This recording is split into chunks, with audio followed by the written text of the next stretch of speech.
ईद के मौके पर नारेबाजी, नाराए तकबीर से गूंजा अलीगढ़, फिलिस्तीन के समर्थन में लगे नारे, पुलिस ने कट्टरपंथियों को उठाया। मुस्लिम समुदाय के लोगों ने गुरुवार यानी कि 11 अप्रैल 2024 को ईद उल फितर का त्यौहार मनाया। ईद जिसे भाईचारे से भरा त्यौहार माना जाता है, लेकिन कुछ कट्टरपंथियों ने इस भाईचारे को अपने पैरों तले कुचल दिया। सरकार के कड़े निर्देशों के बावजूद कट्टरपंथियों ने कानून की धज्जियां उड़ा दी और सरकार को खुली चुनौती दे डाली। इस दौरान अल्लाहू अकबर के नारे लगाए गए और फिलिस्तीन के समर्थन में बैनर भी दिखाए गए, जिसके बाद यूपी पुलिस ने मोर्चा संभाला और कट्टरपंथियों को खदेड़ने का काम किया। नमस्कार, आप देख रहे हैं कैपिटल टीवी उत्तर प्रदेश की स्पेशल स्टोरी और मैं हूं आपके साथ रोहित कुमार। आज की स्पेशल स्टोरी में बात होगी अलीगढ़ और पंजाब के लुधियाना से जुड़े इसी घटना की। तो चलिए शुरू करते हैं।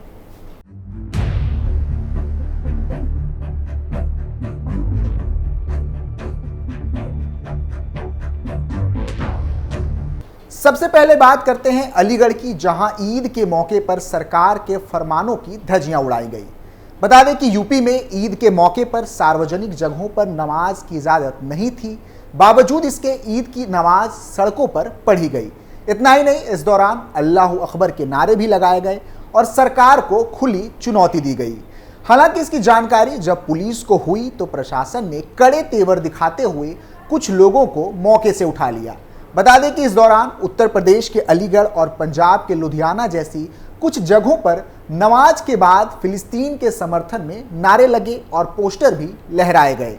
अलीगढ़ शहर के पुरानी ईदगाह में नमाज के बाद कुछ युवक हाथों में फिलिस्तीन के समर्थन में पोस्टर लेकर नारेबाजी की। इन बैनरों और पोस्टरों पर फ्री फिलिस्तीन जैसे स्लोगन लिखे हुए थे। इतना ही नहीं, अलीगढ़ में लोगों ने मस्जिद अक्सा जिंदाबाद, बैतुल मुक़द्दस जिंदाबाद, गाजा जिंदाबाद, फिलिस्तीन जिंदाबाद और नाराए तकबीर अल्लाहू अकबर के नारे भी लगाए। नारे लगाते हुए हाथों में फ्री फिलिस्तीन के बैनर देखकर पुलिस चौकन्नी हो गई और 3 युवकों को गाड़ी में बैठाकर ले गए। हालांकि पुलिस को ऐसा करते हुए देखकर मुस्लिमों ने हंगामा शुरू कर दिया। आखिरकार पुलिस ने तीनों के नाम पते पूछे और चेतावनी देकर उसे जाने दिया। सरकार के गाइडलाइन की बात करें तो यूपी में सार्वजनिक जगहों पर नमाज पढ़ना प्रतिबंधित है। इसके बावजूद अलीगढ़ में कुछ युवकों ने सड़क पर नमाज पढ़ी और कानून की धज्जियां उड़ाने की कोशिश की। सड़कों पर नमाज पढ़ने वाले ये सभी लोग शाहजमल ईदगाह जा रहे थे, लेकिन रास्ते में ही बीच सड़क पर बैठकर नमाज पढ़ने लगे। दरअसल ईद को देखते हुए चप्पे चप्पे पर पुलिस तैनात थी। मस्जिदों और नई एवं पुरानी ईदगाह के आसपास पुलिस फोर्स भी तैनात किए गए थे। इस दौरान खुफिया तंत्र भी सतर्क रहा। हालांकि फिलिस्तीन के समर्थन में नारे लगाकर और बैनर दिखाकर माहौल खराब करने की कोशिश की गई, लेकिन पुलिस ने स्थिति को संभाल लिया। वहीं पंजाब के लुधियाना में भी ऐसा ही कुछ देखने को मिला। इस दौरान फिलिस्तीन और गाजा के पक्ष में नारेबाजी की गई और लुधियाना के जामा मस्जिद पर फिलिस्तीन का झंडा लहराया गया। यहां नमाज पढ़ने आने वाले अधिकांश लोगों के हाथों में फिलिस्तीन के समर्थन में और इजराइल के विरोध में बैनर थे। लुधियाना में शाही इमाम मौलाना मोहम्मद उस्मान लुधियानवी ने कहा कि ईद के दिन फिलिस्तीन के मजलूम मुस्लिमों को नहीं भुलाया जा सकता। उनका इजराइल द्वारा नरसंहार किया गया है, उनकी गुंडागर्दी को सहन नहीं किया जा सकता। इजराइल का हर एक कदम गैर इंसानी और गैर कानूनी है। उन्होंने आगे कहा कि इसके लिए आवाज उठाना मुस्लिमों की जिम्मेदारी है। बता दें कि ऐसा सिर्फ भारत में नहीं बल्कि दुनिया भर के मुस्लिम देश गाजा और फिलिस्तीन को लेकर दुआ पढ़ रहे हैं।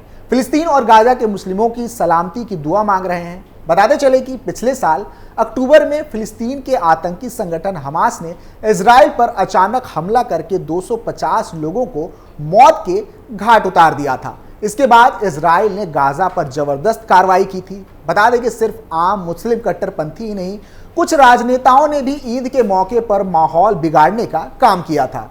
यूपी सरकार ईद को लेकर चौकन्नी थी ताकि ईद पर कोई बवाल देखने को ना मिले, जिसको लेकर गाइडलाइन भी जारी किए गए थे।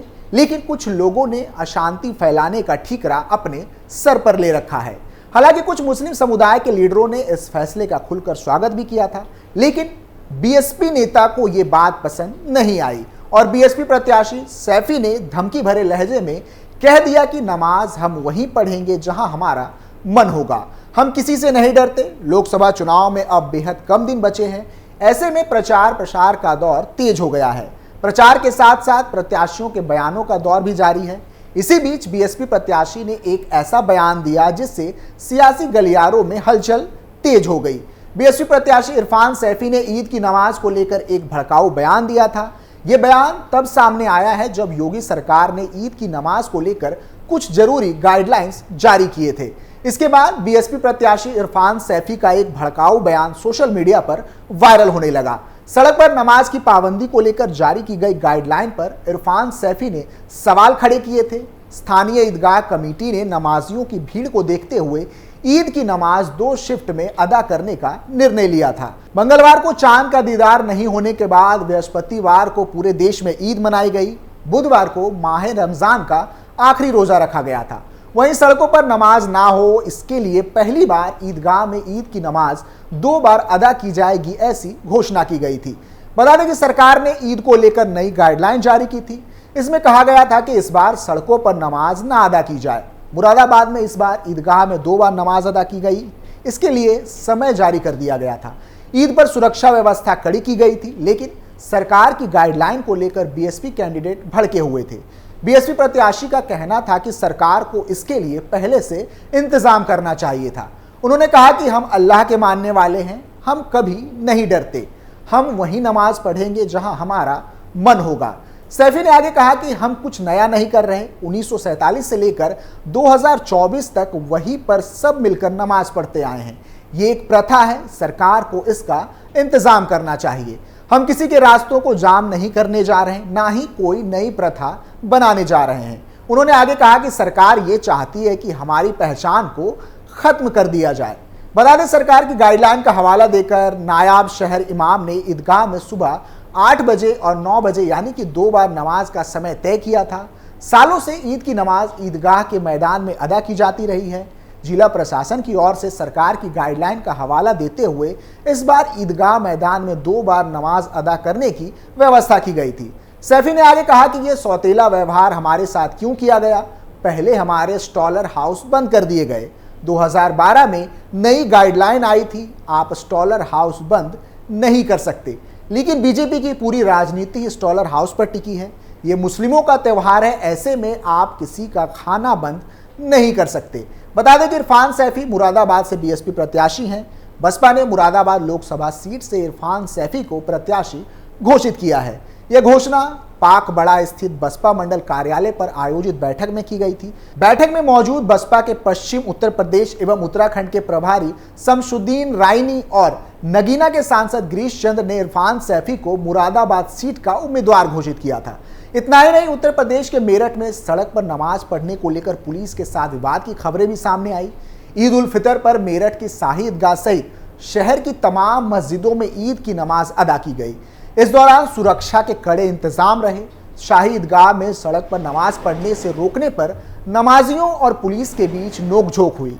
कुछ नमाजियों ने पुलिस का विरोध करते हुए धार्मिक नारे लगाने शुरू कर दिए, जिसके बाद पुलिस ने अराजकता फैलाने वालों के खिलाफ कड़ी कार्रवाई करते हुए सड़क पर नमाज पढ़ने वालों के खिलाफ मुकदमा दर्ज कर लिया। ईद उल फितर पर जिले की तमाम मस्जिदों के बाहर सुरक्षा के कड़े इंतजाम किए गए थे। शाही ईदगाह में एसपी सिटी और एसपी ट्रैफिक सहित सुरक्षा बल और कई थानों की फोर्स तैनात की गई थी। इसी के साथ पूरे इलाके की बैरिगेटिंग की गई थी। नमाज का वक्त होते ही हजारों की संख्या में नमाजी शाही मस्जिद पहुंचे। मस्जिद में जगह ना मिलने पर नमाजी सड़क पर नमाज पढ़ने के लिए दरिया बिछाने लगे, जिसके बाद पुलिस ने अनुरोध किया कि नमाजी किसी दूसरे मस्जिद में जाकर नमाज पढ़े। हालांकि लोगों ने उनकी बात नहीं मानी। पुलिस ने नमाजियों को सड़क पर बैठने से रोकने की कोशिश की तो उन्होंने विरोध शुरू कर दिया। कुछ लोगों ने पुलिस के विरोध में नारे लगाए। सड़क पर नमाज पढ़ने वाले अधिकतर लोगों को पुलिस ने किसी अन्य स्थान पर जाकर नमाज अदा करने के निर्देश दिए थे। पुलिस के समझाने पर कुछ लोग दूसरी जगह नमाज पढ़ने चले गए और कुछ नमाजियों ने पुलिस के रोकने के बावजूद शाही ईदगाह के आसपास नमाज अदा की, जिसके बाद पुलिस ने कार्रवाई करते हुए पूरे मामले को लेकर मुकदमा दर्ज कर लिया। कुल मिलाकर बात यह है कि कुछ कट्टरपंथी अक्सर इस फिराक में लगे रहते हैं कि देश में कैसे अशांति फैलाई जाए। जो इस बार ईद के मौके पर देखने को मिला। फिलहाल के लिए इतना ही। आप देखते रहिए कैपिटल टीवी उत्तर प्रदेश। नमस्कार।